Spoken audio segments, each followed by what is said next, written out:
Good evening, everyone. My name is Richard Myers, and I'm delighted to be with you this evening. I want to talk with you about some of the challenges that you and I have faced growing up and some of the discoveries I've made. And also because I've written a couple of books of light verse, I'll share a few poems with you.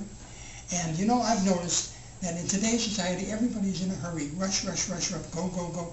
They don't have time to listen to good music, to a complete song. So I've become a singer of extremely short songs. My presentation can best be described by quoting the late George Burns, who said, "In the beginning there was nothing. Then God said, let there be light. And there was light. There was still nothing, but you could see it a whole lot better." Now, the first challenge I want to talk to you about is a challenge that every one of us has faced. I don't care whether you're a brain surgeon or a bus driver. If you didn't pass this challenge, you wouldn't be doing what you're doing. And of course, I'm talking about potty training. Just imagine what the world would be like today if we weren't potty trained. Oh, wait, don't imagine it. It's too grim. But I remember the first time I was successful. My parents hugged me and kissed me, gave me many, many kisses, and said what a wonderful little boy I was. And I remember thinking to myself, boy, if they're so happy just because I took a dump in a pot, I'm going to have a wonderful childhood. And I did. The next challenge I want to talk to you about is not so critical, but you know, I'm worried about today's youth. And of course I'm talking about tying your shoes. Remember when you first started tying your shoes? You just made a knot, and then another knot, and they were so tight you could hardly untie them. But then you finally made a bow, and another bow, and then you had it made. But today's children, all they wear is flip-flops. When are they going to learn how to tie their shoes? I don't care, they may go to college, they may be successful in commerce, be lawyers, doctors, or they might get hooked on drugs and be homeless and end up in Skid Row. All of that is possible, but first, they should tie their shoes. Volare, whoa. Here's a poem I think you'll appreciate. It's called Celebrate. Start a parade and strike up the band. Let it be known throughout the land. Tell every person near and far, Dad got the lid off the pickle jar. The next challenge I faced was riding a two-wheel bicycle without training wheels.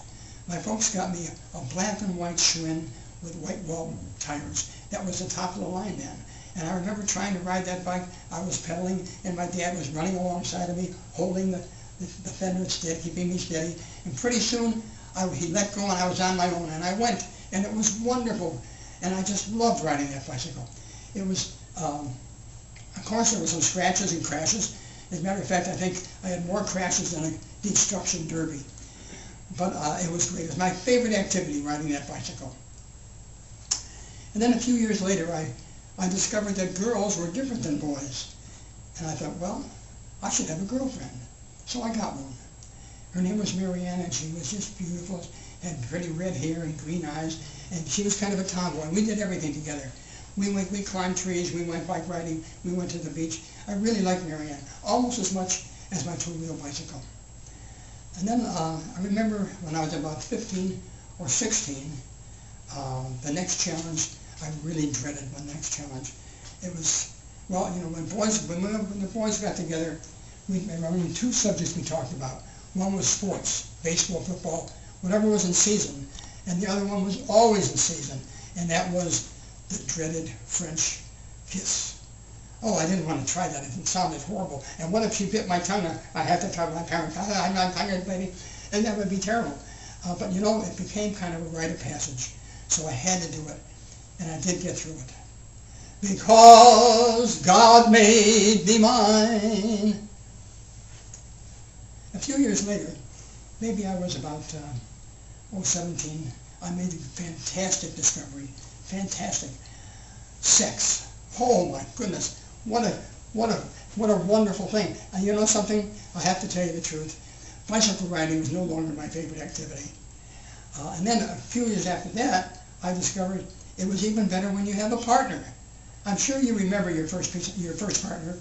My first partner was very pretty. She had beautiful blue eyes, and I remember her for sure. But then, you know, a few years later, the Korean War started, and I went into service, and that was a big challenge. And then I got out of the service, went to college, and that was a challenge. And finished college, got married. We could do a whole night about the challenges of marriage. But you know, I wrote a poem. I think every poet has to write a poem about love. So I wrote this poem, almost caused me my divorce. It was called just simply My Love, and it went like this. She makes the night seem like the day. She knows exactly what to say to help me out when I'm in doubt. She never shows a frown or pout. She is the sunshine of my life. She is my next door neighbor's wife. But we didn't get divorced, and I had 2 kids. And I remember when my oldest was about 6, he wanted to play baseball. So I signed him up for Little League, and when I signed him up, they asked me, well, you know, they're short of coaches, could I be the coach? So I said, sure, I know everything there is to know about baseball. I played it all my life.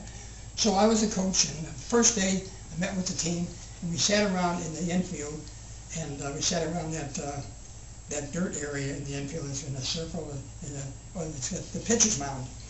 And I said to the kids, I'm going to learn how to play, and that's the most important thing, is to learn how to play. Okay, what I'm going to do right now is I'm going to send you all out to positions, and I'll hit you some balls, and just get the ball and throw it back to me.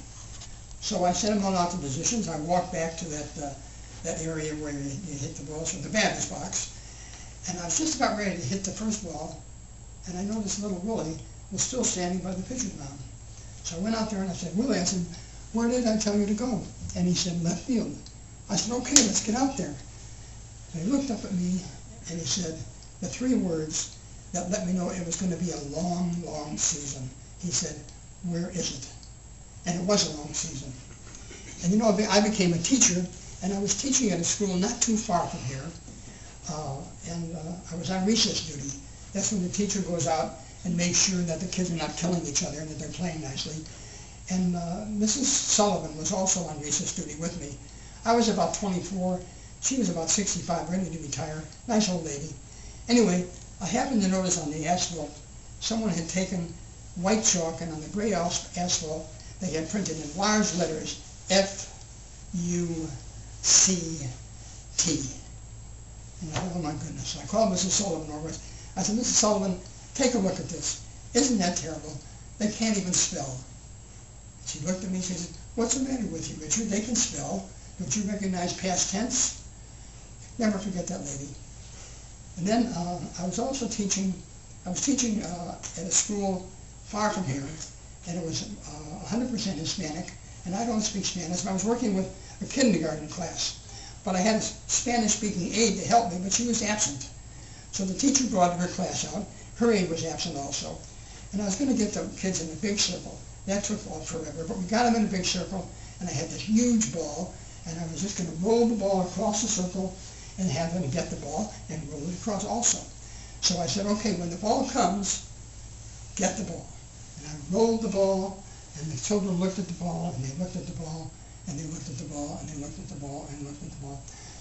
Well, the teacher went and got the ball back, and I said, okay, I said to the teacher, I said, when I roll the ball, would you tell them, get the ball? So I get ready to roll the ball, and I heard the teacher say in English, when the ball comes, get the ball. I said, well, I could have done that. She didn't speak Spanish either. It was a long session. Oh, and something else about kindergartners, they're unique. This little girl was standing in the circle, and she was real close to this boy. But there was a big gap over here, so I wanted her to move over. So I said, move over here. Right? She looked at me. I said, confidently, move over here. So I thought, okay, well, I'll just take her by the shoulders. I stood behind her, and I'll just go like this, and she'll go like this, right? So I took her by the shoulders, I went like this, and her feet stayed right there. So I had to stand her back up again. So I somehow remember I got her over there.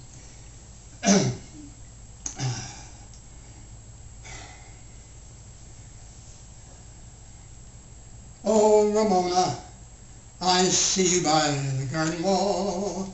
I have one more poem for you. It's my favorite poem, and it's called Billy, and it goes like this. My friend Billy is quite a fellow. He'd never shout or ever bellow. He's never mean or ever cross. He never tries to be the boss. He's just as nice as he can be. He's a bit like you, but more like me. That's it, folks. I hope you could see it a lot better. Have a good evening. Okay.